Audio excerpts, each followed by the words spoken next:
origins of the missile crisis really date back to the end of World War II.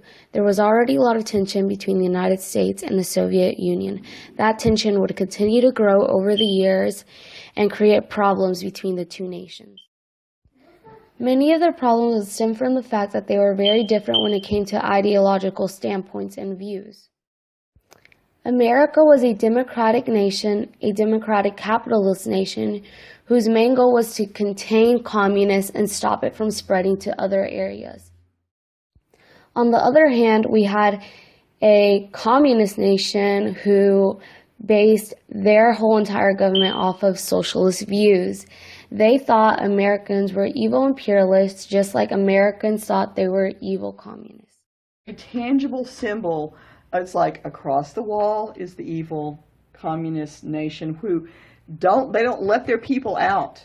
There were many stories of people trying to scale the wall and of them being shot in the process, shot down like dogs by these guys, these guards in towers, these Soviet soldiers who were patrolling the wall. And if you were an East German trying to escape East Germany, which was under communist control at the time as a legacy of World War II, if you tried to escape and scale the wall, you would be shot dead. The American people and the American government really did have a very true and real fear of the spread of communism. Often throughout America, there would be films, books, an entire variety of things and propaganda that would portray communists as evil and as the bad people. These fears would rise to new heights after the American government discovered that the Soviet Union had placed missiles in Cuba only 90 miles away from the U.S. coastline. These fears would rise to new heights.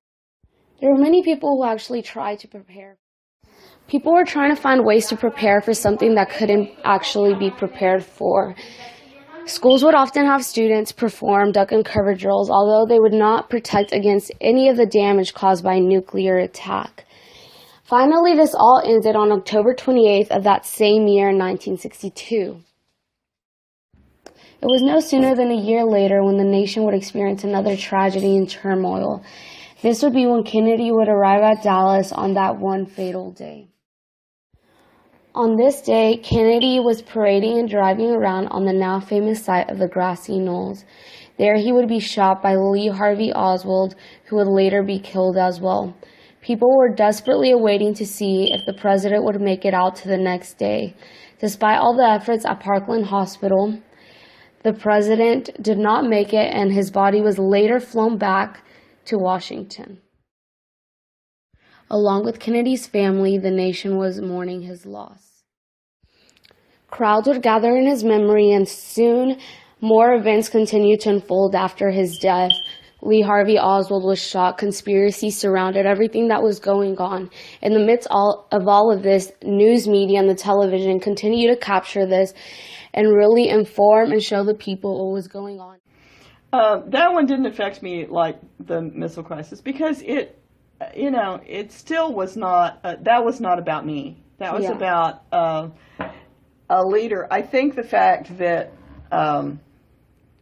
the thing that affected me most at the time was actually seeing someone shot and killed in real time. And that was not Kennedy, that was Lee Harvey Oswald. And so that probably affected me more. The other took on more of a unrealistic, like somebody's telling you, it's kind of like reading about Lincoln's assassination, only it's a newer one. Mm-hmm. And so that period of time was very momentous because we used to we used to watch the astronaut launches like people today watch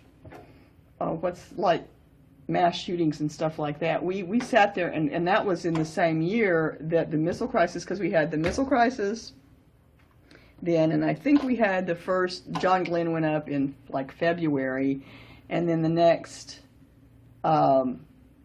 November was when Kennedy was shot. So this was kind of the first time that I, as a child, was really super exposed to news media. Was that whole year was all about watching history unfold.